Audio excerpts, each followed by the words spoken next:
And especially with social media now, everyone only has 10 seconds attention span. Yeah. So when people are like, oh, can you change the music? I'm like, oh, fuck. So I have a bad habit of making my passion into my career. Yeah. I think the problem with social media, everyone just sees people's highlight reels and people don't see the hard work and discipline that comes with it.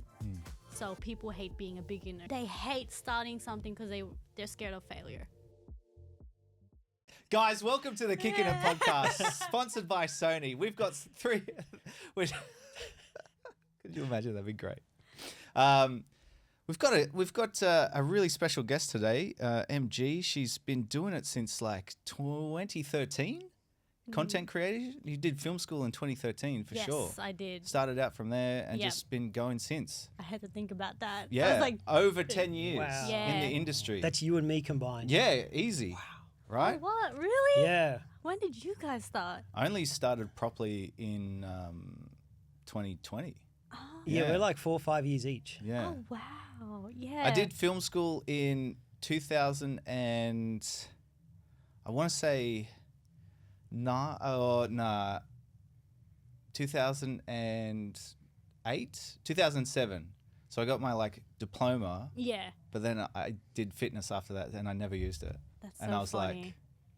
like, so now I'm trying to recoup all that stuff and remember everything. And That's so funny. Yeah. I knew what I wanted to do right after high school. really? Yeah. That's insane. I Not many Yeah. people do that. This was the only career Yeah. I have been working on since I graduated high school in 2012. Yeah, right. So straight out of high school, I went to film school because I had a shit ATAR.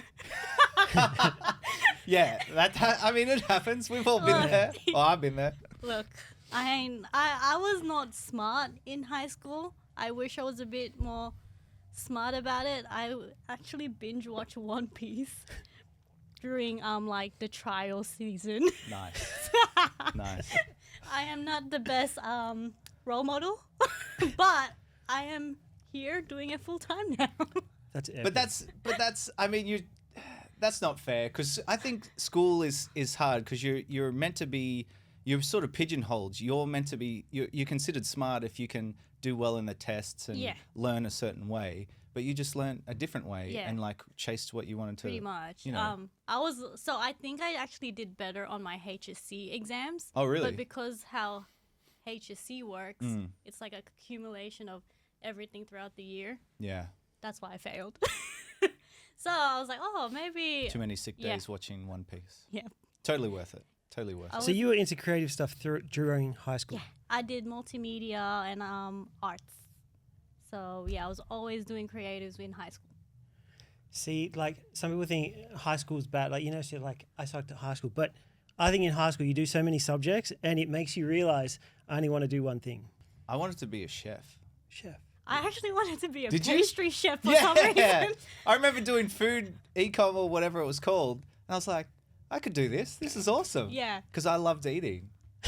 That's so Still do. funny. Still do. Yeah. I Look was- at me.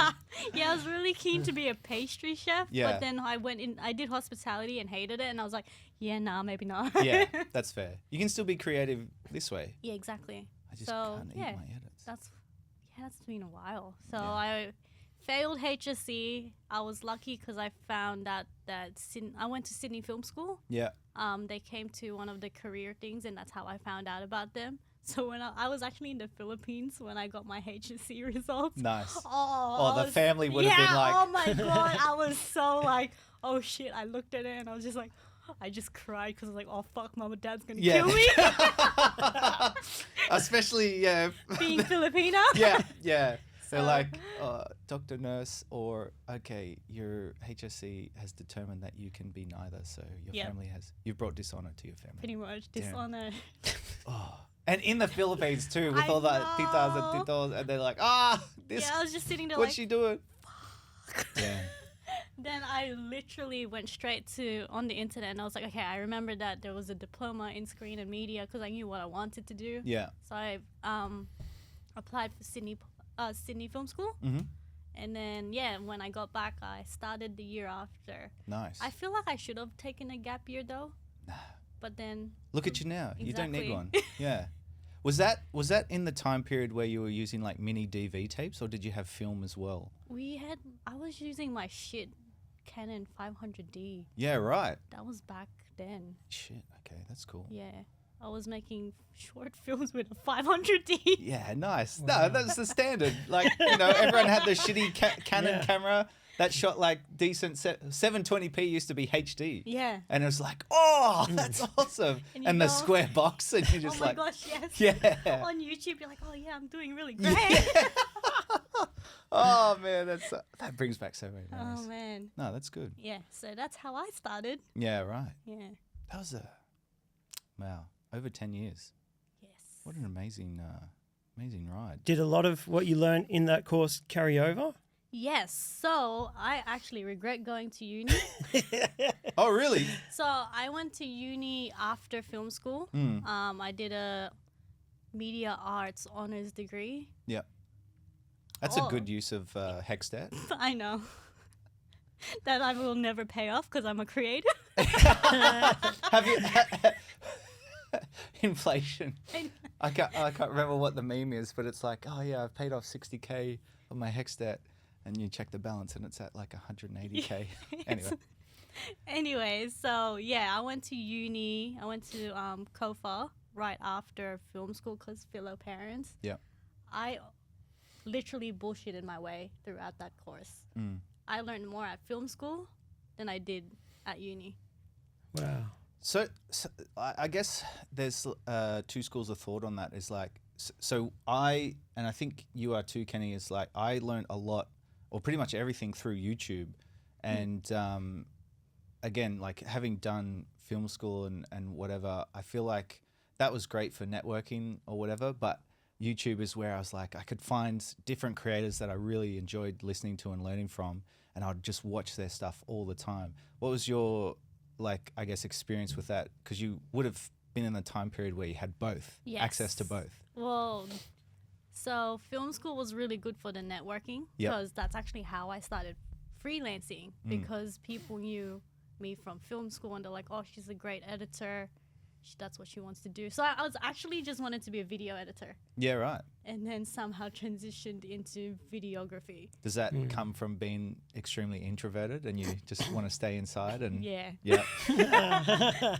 I'm like, I'm an introvert. I had to learn to be an extrovert. Yeah. Yeah, so It's a tough skill to I master. know. So I was initially like, oh, I just want to be a video editor. I got gigs starting as a video editor, but then people started to be like, hey, so do you shoot content? And then I'm like, I guess I do. Yeah, just say yes and Yeah. learn to do it later. Fake it till you make it. Yeah, easy. So that's how I actually got into like full-time videography because I had all my clients wanted both. Like, obviously I did film, but it wasn't like my main thing that I wanted to do. Yeah. Because I was just like, oh, imagine being a film editor, like for movies and stuff. That's what I wanted. Was the dream to like see your name up in the credits one day and be like edited by Yes. MG? Yeah. I was like, oh, I did the editing, but not. Who knows when that will happen? It'll happen. It'll happen. If you want it bad enough, it'll happen. So There's that still was time. my goal. Yeah, right. And then I guess I started getting into music. Like, so one of my first clients was a musician, and that's how I actually got more into the video side. Because you can play the violin, right? That's a lie. Very, very poorly. I saw COVID happened. COVID right? happened, yeah. Yeah, Everyone tried to pick up a skill. I tried to pick up violin because I was like, oh, I work with musicians, so it'd be cool to like understand like learning an instrument. Like I used to play guitar kinda in high school. Well, you're philo, so Exactly. yeah. That's the only reason why I did Yeah. it. Because everyone else was playing guitar. So I was Yeah. like, oh, maybe I'll try. Because I've always wanted to. I just love strings. I love violin. I love like the sound it makes. So I was like, oh, maybe I can learn how to play a violin. Yeah, that didn't go well because COVID happened. And then after the lockdown, I got into a different hobby, which was pole dancing. So I was like, how do I balance all of my hobbies? Yeah, there's no time. Yeah, I know. Did you pick up a thing during lockdown as well? I feel like everyone tried to learn a new hobby or skill? I bought a guitar and I was like, yeah, I'm gonna try this. Never happened. I just went all in with cameras. That's like fair. That was my time. Probably to the learn. smarter choice. Yeah. And then there's us. Yeah. I mean, my friend tried baking. She did really well, but then just after COVID, you just didn't have the time. So Yeah. it just So I disappeared. tried everything. I was like, oh yeah, let's learn how to play violin, pole dancing, climbing. And then I was like, well, I can't really do everything. So I had to choose one, and it was pole dancing. Yeah. Do you now? So, word on the street is that you're a really good pole dancer. I guess one of the questions I wanted to ask, because we spoke about this, you and I, earlier in the week. You're now known for doing pole dancing, right? But you've done all this other stuff, and you've worked on so many other projects, but people only see you as the pole girl. They're like, MG, she does pole dancing and she's really good. Oh, she shoots all this pole stuff. How do you get out of that like niche? Or because you want to shoot other stuff, but and it's slowly coming back. But the vast majority is like pole, MG. Yes. Like, so I guess my issue was during COVID, I didn't post anything about what I did. So people kind of forgot that I actually shoot videos and I'm a photographer and everything. Because everything on my social media ended up just becoming me on the pole. Yeah. And like I don't travel, like we stopped traveling because it was always like videos of me traveling. Yeah, or because I saw whatever. all your Japan stuff and Yeah. everything. And I was like, that's awesome. Yes. But no one sees it. Yeah. Yeah. I have like all these random things that I've done. Like I said, pre-COVID, I was in the music event space. I've lived many lives in the creating world. Yes. So events, music. I worked at a fashion once. What else have I done? I've done a lot of Wedding random things. company. What's your Yeah. favorite? Honestly, Yeah. working with creatives. We're just Other working with creatives? other creatives. It's just, I just love bringing everyone's vision to life when you work with and you're other talking about like creatives. musicians, everything. Musicians, aerialists, Yep. dancers. Like I have friends in the dance scene as well because my partner is a break dancer. Yep. Cody, shout out Cody. Yeah. Yes. You can tell that you live and breathe like art and creativity. Yes. Like your whole page is just all your interests are based around Pretty much. dance, music. Yeah, I feel once you start to scroll past the pole stuff, it opens up MG's Music. world, and you're like, oh, okay. She's just not More- a pole dancer. Yeah. Yeah. But touching just quickly on that, what you were saying before, there was one question that I really wanted to ask you. Could you tell me a little bit about the Dalla Dalla project? So it was early, I think it was Oh my gosh. 2017. Could you, because I mean, we're all, the creative space is so small. You were doing, I'll let you tell the story, but I'm really interested to know about the Dalla project and this dance. How did this come about? Because you were working with PL, Vienna, and what was the go? What happened? So we just wanted to make content. Yeah. I think that was the basis of it, and I just needed. So another thing I love shooting is behind the scenes. Like if I wasn't gonna get into the film industry as a video editor, I was like, imagine just shooting behind the scenes on set, because it's always been something that I enjoyed. So that's actually how I got into film, because you know how back in the day in the DVDs they had the behind the scenes stuff. Yep. That's what you were drawn to. Yeah. Okay. I would love watching that. I just like understanding how people create something, like seeing the process. And I think that's why I really love working with other creatives. So with that project, I think it was just a random day. Vienna wanted to shoot a dance video because she hasn't done dance content in a while.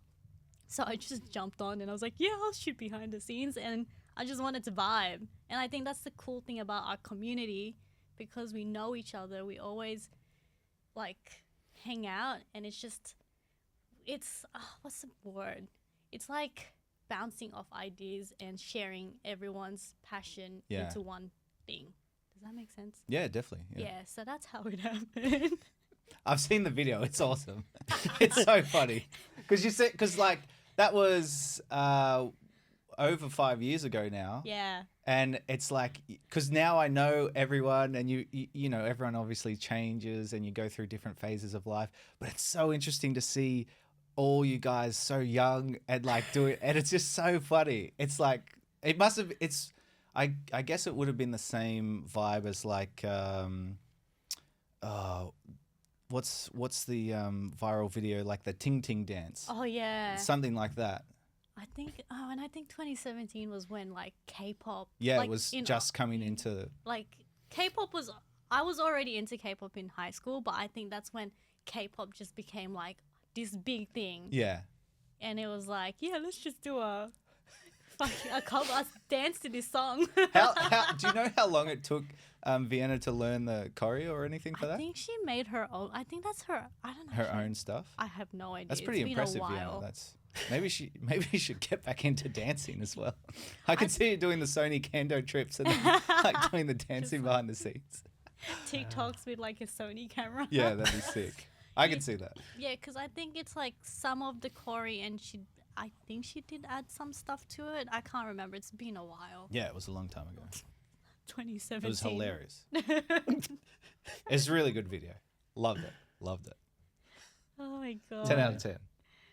Good vibes. One of my favorite screen grabs of it is like PL just must see your like BTS camera, and it's like a shot of the scene with all the lights and whatever. There's no one in it, and then you just see PL's head come down into frame, and he does his famous like eyebrow shot. He's a funny dude. Funny dude.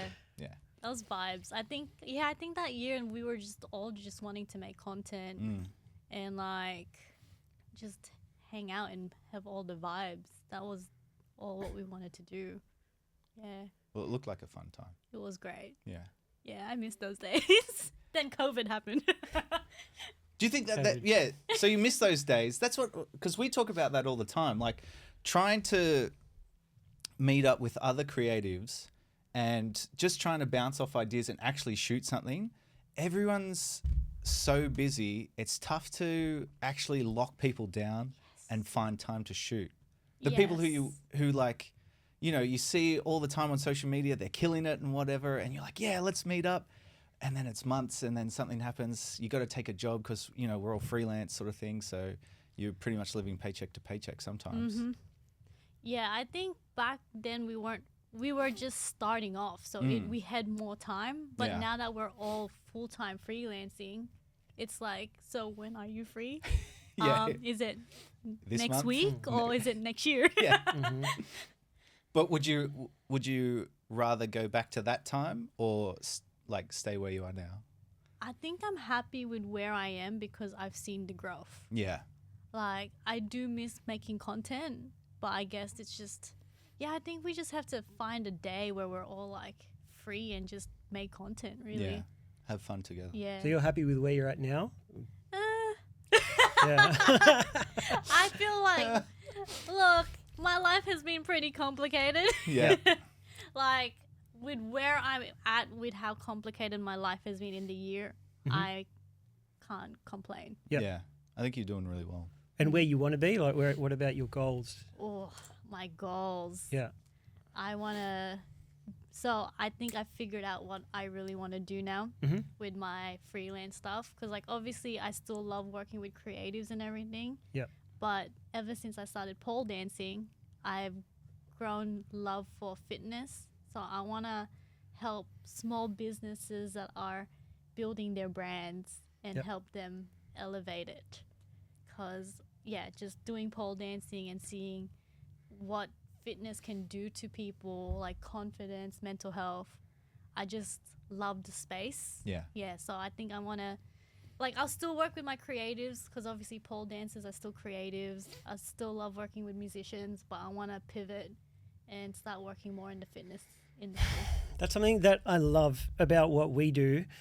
I think it's such a unique industry because we can combine passions. Like, you can love a camera and then find what else do I love, and then you can work within that industry also. Yeah.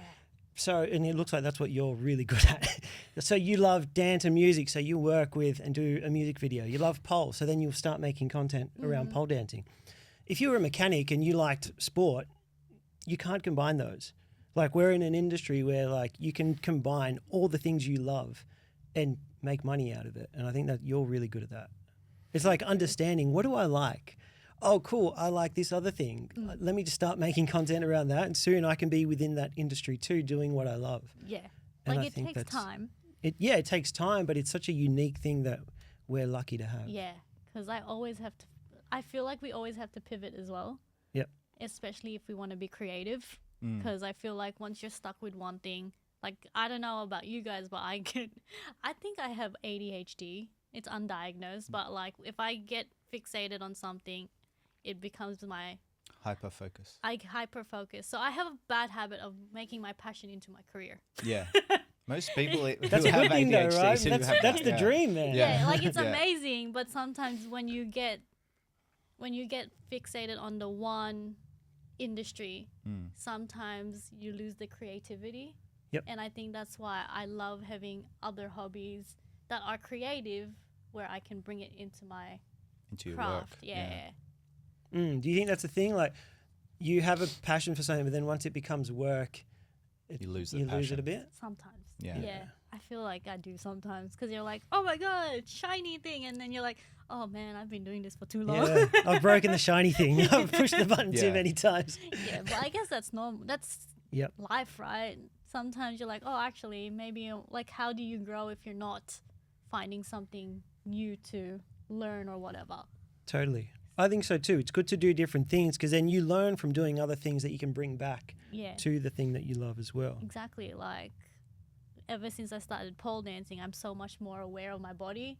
Yep. And I feel like my camera work has gotten a lot better because of that. Because I'm like, okay, I need to engage certain muscles that I didn't realize I had. You're not just doing the poor camera posture, like with the crack back and, Yeah, like you've got That's the us. gimbal back. That's Yeah. us. Yeah, I know. I wish I was shorter. Just like fuck. Just like my friend Aldrin. I wish I was his height because I just see him and he's like got the gimbal, or Justin Quino, and it's just like he's got the gimbal and he's standing up straight. And I'm Yeah. like, oh, that would be amazing. So you don't have to have the. Yeah, you don't have to have the poor posture. You're like, oh. The only time I have the poor posture is if I'm filming someone dancing and it's floor work, and I'm Yeah. just like, oh shit, Oh, I have to damn. follow him. Yeah. You're like, so you do so much editing and you're in so many different avenues of like, say, weddings, pole, music, you do your dancing and everything like that. How much does music dictate the edit in your opinion? I'm not gonna lie, I cannot edit without music. Yeah. If you make me, you know how some people edit without it? Yeah. I'm like, how? Like, I need my music to dictate my edits. So when people are like, oh, can you change the music? I'm like, oh, fuck. The worst thing you could ever hear from a People, I client. don't think many people understand. Like, especially if you have never edited something, you're like, oh yeah, I'll just change the music. This is my favorite song, and you're like, that changes the whole edit. Yeah, and then they want to keep that edit, and Yeah. then you're just watching it like, oh shit, what do I do? Do I Yep. just like shorten certain clips to fit It's the true. music? That's our rule now. Like I don't touch an edit until they give me music. Yes. I'm like, I'm not starting until you give me a song. Yep, I've started doing that now with clients because Yeah. I'm you like, just can't. if I find the music and then they hate it, Yep. I'm like, oh well, now what? You just wasted Now all what? that time. Yeah. Now I have this edit where I don't like it because it's not dictated by the music. Yep. And obviously because I work with musicians and I would do pole dancing and everything and I hang out with dancers, I'm like, music is key. Yeah. But I think that's a big thing too, because like a lot of us creatives are introverts, so we don't really set up these boundaries with clients when we start working with them. We're just yes men. And so we say, yes, yeah, I can do that. I can do that. So instead of doing that, I think like one of the best takeaways is be firm, set your boundaries, and don't work too hard first. Just wait till you get all the information off the client and then start to work. Because we've probably all done it where we've wasted hours and hours and hours on this amazing edit and you're so happy with it and you send it to the client and they're like, it's okay. Can we change the music? And you're like, Shit. damn. Damn. Yes, I have had that so many times, and that's why now I'm like, all right, here's a subscription that I use. If Yeah. you find anything that you like, let me know, and then we can work from there. Yeah, cool. How have you improved like your process over time compared to when you were first starting out? Ooh, that's a good question. Like, are there things that you just, when I started, there were so many things I messed up, and then I would fix after each mistake. I would just be like, okay, I'm not doing that again. And I've got hundreds of, so like now I'm so much better because of all those mistakes I made, that my process is a lot better than when I started, because there were so many things I didn't just forethink. Is that the word? I didn't think through beforehand. Yeah. I think whenever I have a new client now, I will always have a meeting with them. I want to be aligned. Discovery session. Yeah. In Just- person?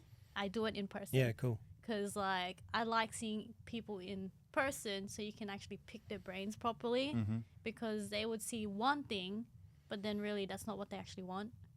So I've learned to just have proper discover sessions, just being like, okay, so you want this for your brand, and then I just kind of dissect it from there, and then I'll be like, okay, so this is actually what you want. Yeah. Does that make so, sense? It's so true. Yeah. You almost need to educate them into like making them understand. Yeah. You have What to the speak process is. many different languages, and one of them is like speak client or speak corporate, where it's like they won't be able to fully articulate their vision to you because they don't have the tools, but it's on you to understand or cut through all the jargon and be like, okay, so this is what you want and this is what I can deliver. So it's a and good then fit. After that, I'll be like, all right, I'll make a mood board. Yep. If it's like about branding, I'm like, okay, so here's a mood board on what we spoke about. Is this what the vibe you're looking for? And if they're happy with that, that's when I'm like, okay, we can move forward. So I think it's just learning that everyone works very differently and they see something very different, and you just have to really pick their brain until you guys get to a point where you're both happy. Yeah. Yeah. Have you found, do you feel like you have the confidence, like you've got 10 years experience, a client could come and they'd want something, but they don't have any experience when it comes to creating. Do you have the confidence to like tell them, hey, like, I know what I'm doing. I know what you want. No, it's true. I find this. I know, it's tough. People yeah. hit me up and Yeah. I'm just like, dude, I've done this for so long. Like, you have to trust me. And there's got to be a balance of like understanding what they want, but at the same time, have the confidence to be like, this is going to work much better because I've done this for so long. Like, do you have that? Is that something that, because I feel if I did this for 10 years, I'd be like, dude, trust me. And you have so many clients that don't, they just come to you with, I just want a cool video. And then and that nothing discovery else. Yeah. session really helps you understand them, but also helps you educate them in understanding what would work best for them. Yeah, so it's like an education session, but also putting boundaries. Yeah, exactly. Because I have had shit times where I have never done that. I'll be like, oh Yeah. yeah. And then you go to the process of filming, you're like, oh shit, this is not what we wanted it to look like. Exactly, yeah. Yeah. Or you like you're shooting and you're in mid shoot and you're like, I severely undercharged for this. This is not Yes. worth it. I do that so often. Like, I'm not, like, obviously I'm just transitioned back to freelancing. So I'm trying to figure out what I did wrong in the past and trying to make a process now. Exactly. It's obviously going to take time, but I've started to put boundaries, and I also have to fucking deal with my imposter syndrome too Yeah, at true. the same time. That's a big Yeah, thing. it is. But it's also like, I've been in that same position where it's after the shoot and you're like, oh man, this isn't what we planned. Like, you can feel that it's not going to be good. I look back and I think I should have taken more control. I knew, but I let them do it their way. And now look at what I've got. And it's like, I should have just backed myself and had more confidence to take control in the beginning and in the shoot. Now we've done it their way and this is what I've got to work with. Yeah. It's true though. Yeah, right? It's so true. Yeah. So it's like having that confidence from the beginning, setting boundaries and understanding like, I've done this 1,000 times. Yeah. The people that I'm working with might have only done it a handful of times. I've got to back myself and be like, Yeah. guys. I think it's like making sure you have the confidence to back yourself up. It fucking sucks. Sometimes you have days where you're like, oh yeah, this is why I've been doing this for so long. I'm great. But then you have days where you're like, oh fuck. Yeah. Is it actually that good? Yeah, it's true. Yeah, they come a lot. I guess it's also like learning to say no to things is like a huge skill in itself, which a lot of people can't do. They keep saying yes. Like we've all been victim of that. Just saying, yep, yeah, no, I can do that. Yeah. 24-hour turnaround time. Yep, yeah, I can do that. Especially when you're starting out as well. Yeah. I feel like a lot of people fall into that trap because they're like, oh, I just need clients. Yeah. Or you just need money, right? You got to pay bills. Yeah. You got to pay for your equipment. And then it's like, oh shit, I undercharged. Yeah. Or, oh man, this project wasn't worth it. Like it didn't align with my, like, what I want to do. Yeah, well, that's one thing that you always say is like a collaboration, whether it's paid or not, should be good for both parties. You should get something out of it, and then whoever you're shooting for should get something out of it too. Exactly. And like now that I'm actually in that process right now. So there's people that I'm working with for free because I know in the future, one, it aligns with what I really like am passionate about, and I know in the long run it will benefit for each party. Yeah. So I'm in that process of, yes, I'll have paid work, but then if it's something I'm genuinely passionate about, I'll be like, let's come up with a collaboration instead. Yeah. Because I know in the future we're both gonna like It'll pay off for both of you in the future. Yeah. It's a good exchange of value. It's definitely really worth it if you can find people like that. Yeah. And if you can find something that you're really passionate about and you love doing, why not do it for free, make something awesome, and then obviously I find especially you can get a lot of paid work out of free work. It's just like that snowball effect. Yeah. And it gets you in there. Like, how did you... Obviously, there was a point where you weren't doing any pole dancing content. Yeah. Right? When you decided, how did you get into it? Was it just doing free work or... So, that's a story. Yeah. So, long story short. I don't know if it's going to be even long story short. Take your time. We have all day. Yeah, we got time. The seats are good. When I got into pole dancing in 2020, I fell in love with it. I was just like, oh, this is cool because it kind of reminded me of climbing. Because you know how climbing is like, it's a puzzle when you do bouldering and you like get something out of it.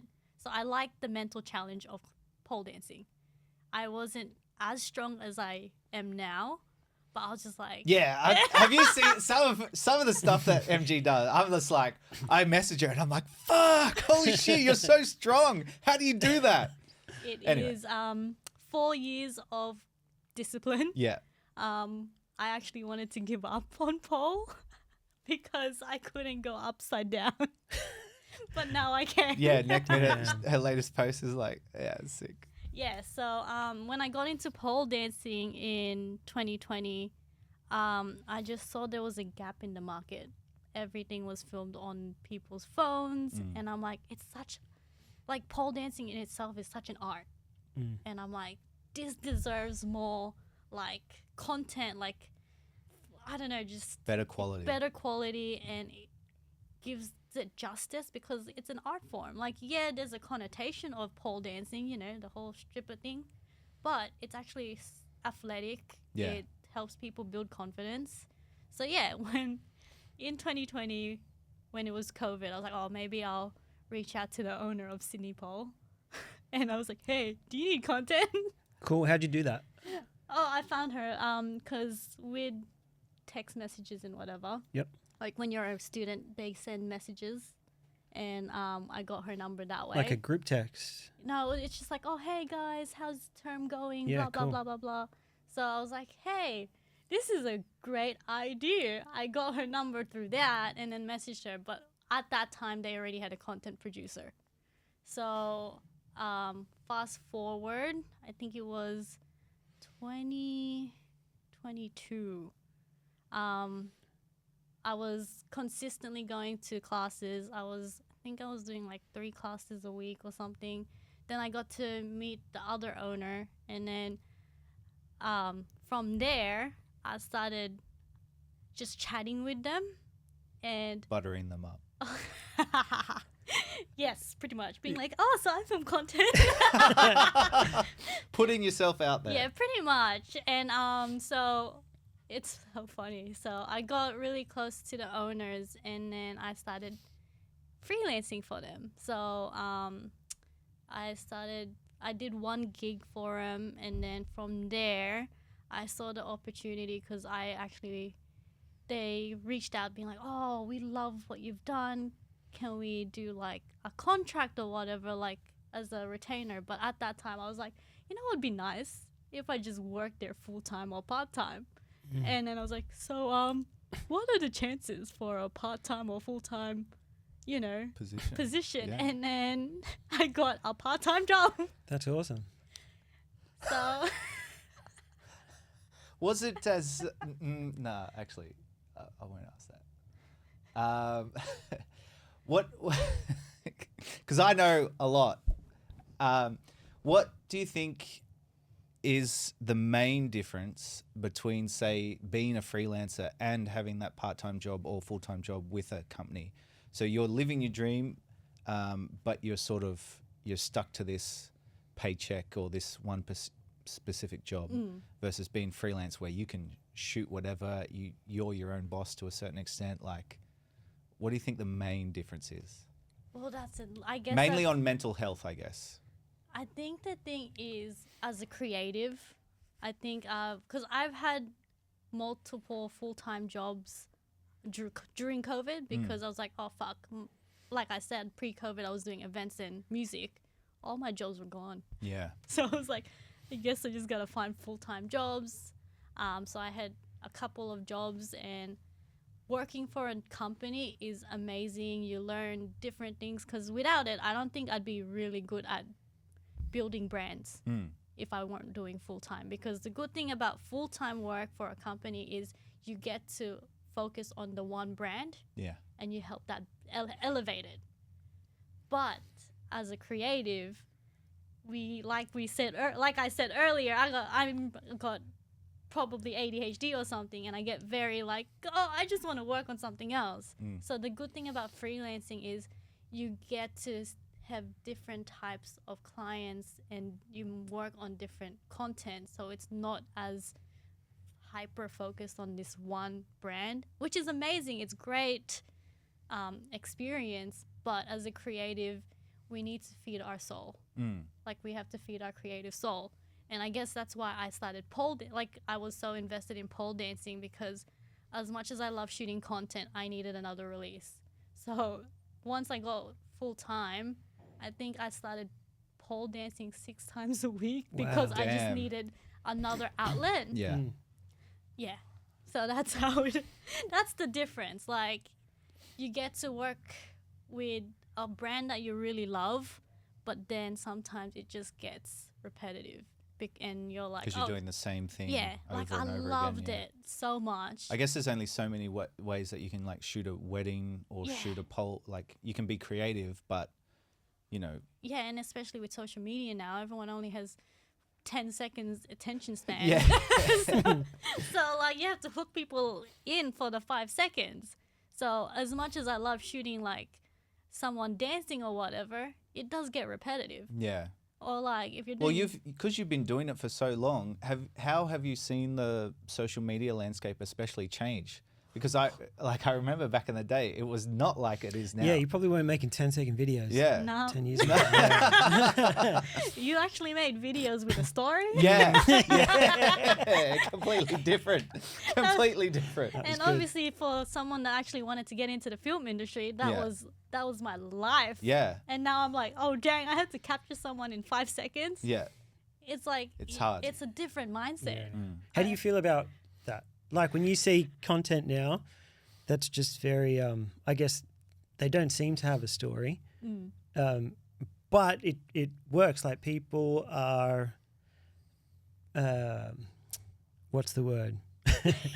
Shit attention spans? No, there is. No, people are receptive to it. Yeah, like, okay. if you work with a brand, say you start working with a client, those videos that don't really have a story, they're like 10 seconds into something trendy, it blows up, right? And businesses want attention, so you have to make those. How do you feel as a filmmaker when you see that? Will I get cancelled? No. Probably. Yeah, I probably will. I mean, people have already tried. So. Yeah. Yeah, I'm gonna be honest. I'm not a big fan of it. Neither am I. I feel like right now, because everything's like 10 seconds and stuff, you don't get that connection anymore. And especially with the ever-growing space of social media and like how technology is evolving, people lack connection. Yep, totally. And I just don't like it. There is a guy, I don't know whether you guys know him. There's a guy who does, I think, a really amazing job of telling a story within a limited period of time. His name is Carl Nutt. His stuff is really, really good. He's a dude from the US, but he will tell these short, I think it's about 30 seconds is his longest duration, but he'll tell these clips that are, he'll tell these stories that are full of emotion, and he gets it across within that 15 to 30 second mark. So he's really good. And he's someone that I really look up to with especially storytelling for short form. But I suppose it's shit when, say, clients see this trend or whatever, this short little clip go viral, and they're like, make that, do that thing, but just put us in it. And it's like, oh, but that's not really your business. Wouldn't you prefer to have like a few loyal customers or clients that keep coming back, as opposed to just this flash in the pan, 15 seconds of fame type thing, where it's like you'll get all these views, but you won't get any sales from it? Preach. Like, it helps, but it's like, Yep. building a brand is more than just like building those numbers. It's a part of it for sure, but it's like you need to tell these amazing stories and let people into your life so that they become like regular customers. And what's the word I'm searching for? Where they become attached, or it's on the tip of my tongue. Invested. They become invested in your brand and your product. That's a much better way of doing it than, say, posing, like doing TikTok dances or whatever. I find, anyway. I don't know. Yeah, I agree. Totally. Like, would you ever dance on camera for money? I haven't yet. We were talking about the stripping before, but like, there's obviously a limit where I'd be like, yeah, I'll do it, but still, I don't know how much, how long I could sustain my happiness doing that sort of thing. I don't know. True. I think also, like, because there's so many videos that are exactly the same. Yeah. But because they go viral or they get more attention, people want to do it. But I feel like if all these videos that are the same don't become very memorable, like, I can't. Because you're just like, oh, I've seen it. So you skip. Yeah. So then there's no emotion attached to it. Something that I got taught, I think we were talking about it a few weeks ago, is you're more likely to remember something if it's attached to emotion. Yeah. Right? So think back to all your days in high school. Every single day you had in high school, how many do you remember? None, because I was watching One Piece. True. But you don't remember any because it was boring, right? Like, if you're there and a teacher's there talking in front of a whiteboard, most of the days you're going to forget because they were boring. The day from high school that you usually remember is like when you got into a fight, when you got in trouble, where something that was really, really funny, right? Yeah. Anything that had high emotion are the days that you remember. So like anything that has, the higher the emotion, the more chance you have of remembering that occasion. When you look at content now, if it all looks the same, it's easily forgettable. So it's not memorable at all. And being able to tell a story in a video, it doesn't matter how long it is, the more emotion you can create out of it, the more chance you're going to have of people remembering it. If 1 million people see a video but no one remembers it, like, what's the point? Yeah. It's I guess it's like that's why rage bait does so well, because you're creating emotion. And I think, I can't remember what it is, a guy broke down all the statistics, and it's like getting people angry online is the best way to promote or share your reach or create reach. It's shit. That's so. It's so shit, but it's Well, I think but it works. any emotion, Yeah. but anything that's super high emotion, is going to be memorable. Yeah, I really love sad stuff. Like, man, I mean, like, we're in a similar situation, Yes, but like, yeah. whenever I see something, Explain sad stuff. Like what? well, like, so like, we've both lost our fathers, right? Yes. And anytime it's usually the most random shit. It'll be a Kleenex ad or something, or like a Father's Day ad or something, and it'll just be one thing where there'll be like a father-son or something, and the dad gets home from work, and the little boy runs up and gives his dad a hug or some shit like that, and I'll just be like, I've just watched like stupid dances or cat videos or whatever, and then I'll go on that, and for whatever reason I stop and I'm fixated on my phone, and then I just feel this little tear come, and I go back to all my memories of my dad, and I'm like, fuck you, Instagram, what are you doing? Like, I don't need this now. Oh my God. I'm not going to lie. The algorithm knows. Yeah.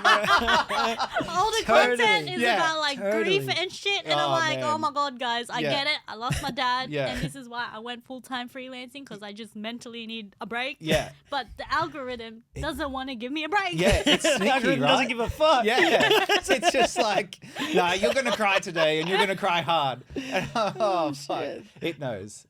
I swear they always listen. And then when you're scrolling, the algorithm will be like, no, you're gonna watch this, and this is all you're gonna watch. Have a cry. Yeah, have a cry. It's been 5 minutes. Have a cry. That's ridiculous. Oh man. Oh, But gosh. yeah, I do hate the algorithm sometimes. Yeah. That's what I was saying like before. It's been so hard to try and change my algorithm, especially from all that shit to like quick learning stuff. So as opposed to like, looking at all the Red Bull shit where all these athletes are doing all this cool stuff, I'm looking at all that stuff all the time going like, that's amazing. I had to stop that and go back to like camera tutorials or lighting tutorials or that sort of thing, and like, this is how you do this in DaVinci, and it's like better. I still get the odd video and go down the rabbit hole, but it's so hard to change your algorithm once you've just I've been scrolled through trying, and since you said it too, whenever there's like a camera video, anything that I want to watch more of, I'm like interacting. I'm like, so save, it knows. forward, I want you to know. I'll send it to my other pages and be like, yep, you're getting that. Clients, cameras, anything. Need all that sort of stuff. Yeah, because I think right now my algorithm, like I said, It's all grief based. It's all grief based, and it's like, man, I just want to find something relatable. Like, at least give me a poll video as well. Yeah. But I got nothing. Mix it up, man. I don't want to be sad all the time. Wow. Do you try and like mix it? I find it very hard when I'm watching YouTube, even before. Now, I found it hard to watch movies or anything where I felt I wasn't learning something. I'm like, this is wasting my time. I could be watching something that's teaching me. So I stopped watching movies because I was like, I could spend 2 hours watching this movie and learn nothing. To me, that's what I thought. Or I could watch a YouTube tutorial. I'm still watching something. It feels entertaining, but I'm learning. And this is not good. Like, I felt this was bad because I couldn't switch off. You're there saying like you binged watched a TV show last night till 5 a.m. Yeah.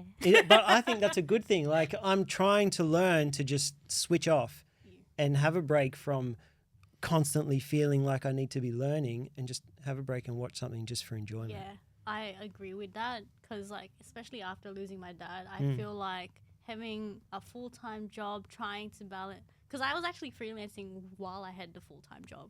So when my dad got diagnosed by cancer, I was just like, it was so hard to switch off, because I ended up, because I'm the oldest, I ended up becoming like the pillar of the family.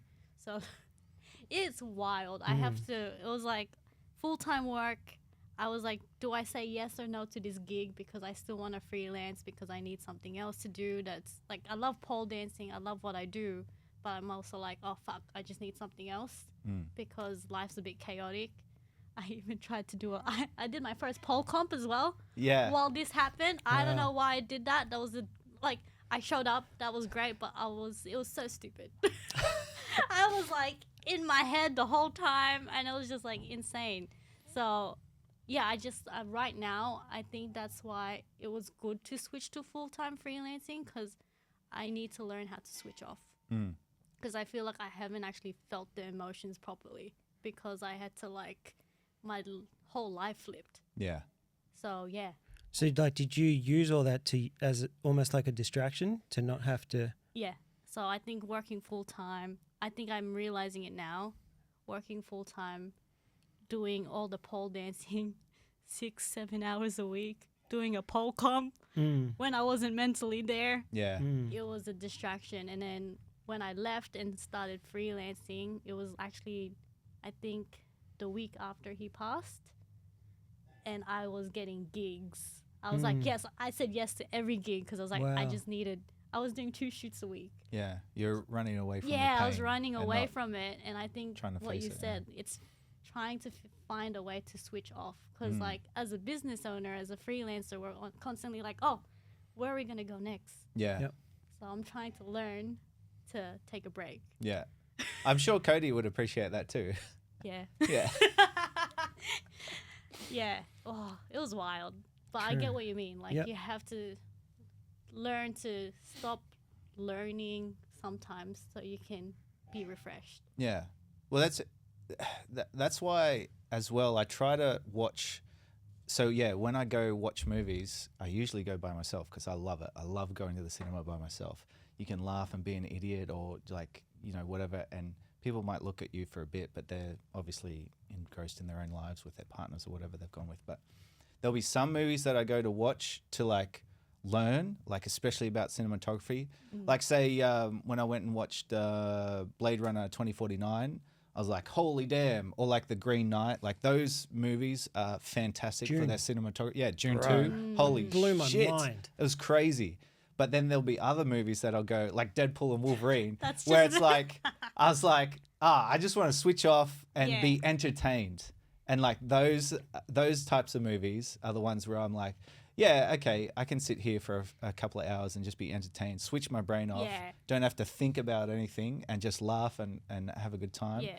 And then after it's done, go back and edit or, you know, learn and Yeah, whatever. because But I also think, I don't know about you guys, but when I watch a movie now, I analyze the shit out yeah, of it. you see stuff and you're like, oh, so the Exactly. light would be from Yeah. here, or like you see that and you're like, oh, I know how they blocked that. And It's like, oh, that's a nice shot. Yeah, Is that I wanna oh, recreate how that. did- yeah, Where's the light pointing? Yeah, in yeah, that shot? yeah, Like, it's great, but like you said, we have to learn to switch off, because it's not, I don't think it's fully healthy to always be switched on. yeah, I'm learning that slowly. Girlfriend's helping with that. yeah, Like just, hey, let's go on a date and just not work. It's so hard for me. So now I'm like making sure and also being present. Like there are times we're hanging out and I know I'm not present. Yeah. I'm thinking about, man, I got to write this email. I got to do these edits and I'm not there. She's talking and I'm not there. And I feel bad. I'm Yeah. being way more aware of it. And there are times afterwards I'm like, I'm so sorry about yesterday. She's like, what are you talking about? And I'm yeah. like, That people don't see, Yeah. yeah. but you know, and then I you know. feel bad and you Yep. feel like a dick, and yeah, So I'm learning to just, when we're hanging out, no work, I'm not replying to a message, nothing. I'm just Yeah. switching off. Yeah, it's hard because like because we're our own boss, and like you said, we sometimes have to live paycheck to paycheck. We're like, okay, when's the next gig? yeah. And then it's like you're constantly on the go. Cans of tuna, meagering, Yeah. they're the best. So do you reckon freelance would be way more stressful compared to a full-time job? You have security, you can literally just clock on, clock off, you know, after 5. Because I've worked jobs where I knew I'm working till 5 and after 5, I'm never hearing from these people until I come back Yeah. the next day. And so, like that kind of feels good. Like I would never think about any of their work until I was there the next day. And I think that's takes a lot of the stress away from when you're freelance. You don't have a time to start and a time to finish. It's just all the time. So the stress would be way higher when you're always working on your own. Yeah, that's true. But sometimes I guess what I'm learning, because now that I've been doing it for like almost, because I think I started full time. I started freelancing in uni in 2015. So I guess what I'm learning, like I said, now that I'm back to freelancing, I've kind of just put all the 10 years of learning into perspective.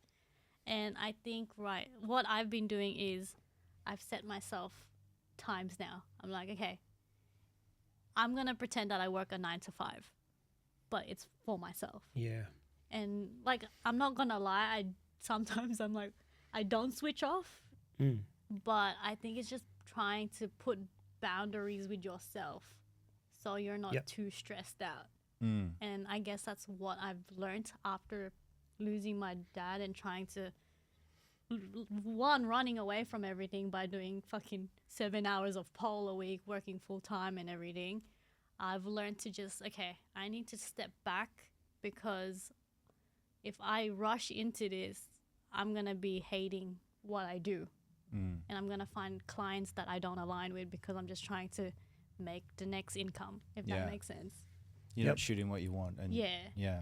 So I think it's like learning to step back, because I'm the same. Like, I bloody disassociate all the time because I'm like, okay, I have to think about this client. And then my partner, Cody's like, can you just not bring work home? And it's hard because it is our job. So I think he's been really good teaching me that. And I think that's why we should have hobbies outside of what we do. Yeah. Well, that's why, we go to the gym so much. It's like, it'd be same as like climbing pole for you. It's like a creative release where you still get really good endorphins. You get that rush sort of thing, but then you also switch off. You're not really thinking about edits or clients or emails, that sort of thing. So it's good. But it is tough. Like when you are your own boss, like that's why it can be so lucrative and it can be such a great experience, is because not everyone can do it. If it was easy, everyone would do it, right? But that's what we say is like your worst case scenario is getting a 9 to 5, getting a normal job. So I think we're all very fortunate that we're in a position where we get to like do what we love and make money doing it. So it's true. You also have to be like, I guess with freelance, you don't have a boss. You don't have someone telling you. You have to be accountable to yourself. You have to be accountable to yourself. Which is sometimes the hardest thing, especially if you've got like ADHD and you go through like paralysis. And you're just like, I physically can't get out of bed, or like I can't work on this thing because someone just told me to work on this thing. I was going to do it, but they said, hey, you need to do this. And I'm like, oh, I'm not going to do it now. It's weird, but being accountable to yourself is tough, especially as a freelancer. Yeah. And you also have to do the work when no one's watching. Like, it's easy to work all the time, and at the same time, it's easy to not do any work at all because no one's going to tell you. Like, if you wanted to just sit there and watch Netflix all day, you could definitely do that. You could do that too, right? Like what I did. Which is a good thing, but you've also got to have the discipline to go out and find work, do these things. And I think that's why I loved getting into pole dancing, because that really tested the discipline. Because I wouldn't be in a high level of pole without that discipline. So it kind of works. It kind of works in itself. Because if you're, I'm doing two things that you need discipline with. I'm my own boss. I need to be accountable. With pole, if I'm not disciplined, I'm gonna fall off the pole, and I wouldn't have been able to go upside down. Yeah. It's true. It's so stupid. No, but it's good. It's like you need to I think build physical strength and mental strength, and discipline really helps with that, because there'll be days where you're not motivated at all, where you could be sick, or something could have happened in your personal life sort of thing, but you still need to get these jobs out.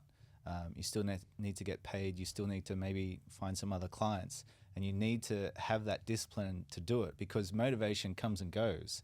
But if you're disciplined, you'll be able to finish those projects on time and grow as a person as well. But it is tough. Like, it is super tough. True. And all those, like, it's the same. When you have those hobbies, whether it's pole or the gym for us, they're all transferable skills. Like if you want to be good, if definitely. you're like you squat the freaking gym, right? There's I've seen your videos. But if you wanted to do that, you have to be consistent. You have to show up consistency every time. If you want to get a result, you have to show up all the time. And you have to build to that by being consistent. Same as making videos. Like you're not going to be really good unless you show up you're not going to have a full-time income from doing freelance if you don't show up every day. Yeah. Those results don't come by just doing it whenever you feel like. You've got to do it all the time. Yeah, I think a lot of people misunderstand that about being a freelance or being your own boss. I remember I was talking to my mum about it, and she was like, "Oh, that's good, darling." Like, because she calls me darling and you know, sweetie and all that. She loves me. She's good, Gypsy. But she's like, "Oh, now you'll be able to rest a bit and like, you know, you'll be less stressed and whatever." And I was like, "Oh, okay." She has no idea. Like, obviously you can see I don't sleep and I stress all the time, sort of thing. It's just, it's the editor eyes, the panda eyes. You get it, right? Like you're staring in front of a screen all day. It's that video, I can't remember. It's like, I escaped the 9 to 5 to work to work 24/7. 24/7, yeah. And that's just what happens, like realistically. Yeah. That's why I guess it's not really a young person's game, but you do have a shelf life. Yeah. Like You reckon? well, I don't want to be doing this when I'm 50. No. Like I would want to get to a stage where, let's say that, say I have my own media company or whatever. I would want to build it up to a stage where instead of me going out and shooting or me doing all the editing, I'm just delegating so that I can sit back and only have to deal with the important issues that I find important. Whereas like, because my back is already cooked. True. Like the Or amount doing of the weddings things you want to enjoy. What do you enjoy? exactly. Well, I actually really love shooting and I love meeting people and I love doing all that sort of stuff. So I love it now, but I know that my body especially will get to a stage where it's because, man, I remember this one wedding that I shot and I was video and there was this photographer who was like a ring-in sort of thing. Their first choice was unavailable, so they had to get this guy, and he was like 15th choice or whatever. But he was available on the day, and he was in his late 50s, maybe early 60s. Silver fox, handsome dude, like, but you could tell he was old. And all day, like it's a 12-hour day, and all day he was lagging behind. He was saying all these references, and he was saying all this stuff, and he was just like not getting any sort of feedback. Like he was saying, what was it? There was one where he's like, "Okay, you're Julia Roberts and you're the runaway bride," sort of thing. And these guys were in their 20s. They were like 24 or 25. And they're like, "Oh, who's that?" And he was just like, you could see the light shining from his eyes. And then by the end of it, when we got to reception, he was a mess. He was sweating. He was dying. This poor dude, he was sitting down. And he's like, "Guys, I'm really done." And I was like, "Listen here, old man. We still got 6 hours to go. You pick yourself up. Let's do it. Get on the dance floor." That's so true. Yeah. Well, So I don't know. that's why I'm gonna be doing pole till 80? I'll try. You'll be doing it till you're 90. That's a Deadpool Wolverine reference. He's gonna be playing with Wolverine till till he's 90. 90. But yeah, for me, I think I do have like a shelf life. True. Probably, I don't know, Yeah. 50s. What do you 40s. enjoy doing? Like you said, you really you wanted to be an editor. But when you become freelance, you have to do everything. You have to be the shooter and the editor and the stylist sometimes, everything. Marketer, Right, marketer. everything, yeah. Do you still want to just be an editor, or are there things that you... I think recently I actually love the idea of shooting more. Yep. Because you get like editing's fun, but you get to be creative with shots. Like I just like I may be an introvert, but I like building that community, and I think that's why I like shooting more. Cause obviously I shoot with like when I do dance stuff, they're like students and stuff.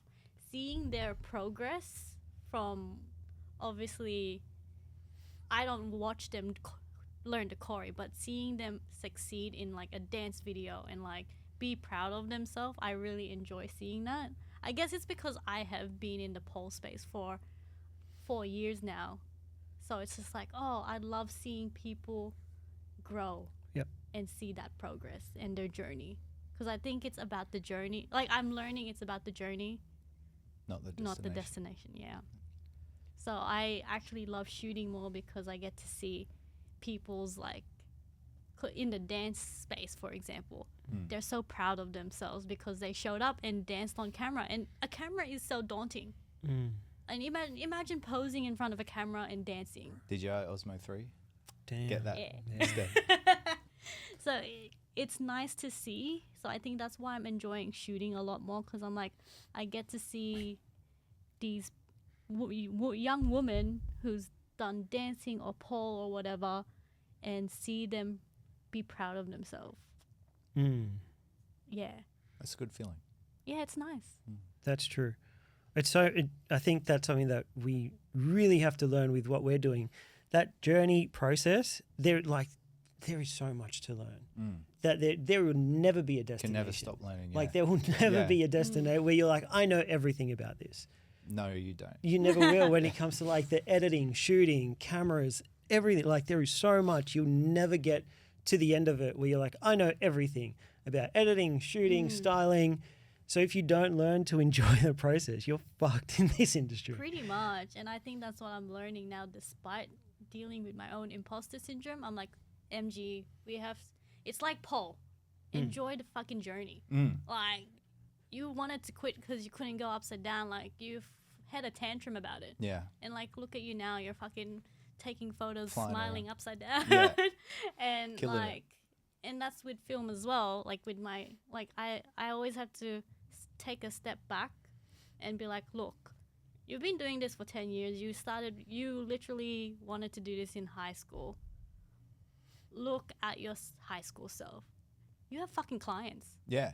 Like, Look how far you've come. yeah, like you've literally been almost doing this for 10 years, and this is like your source of income.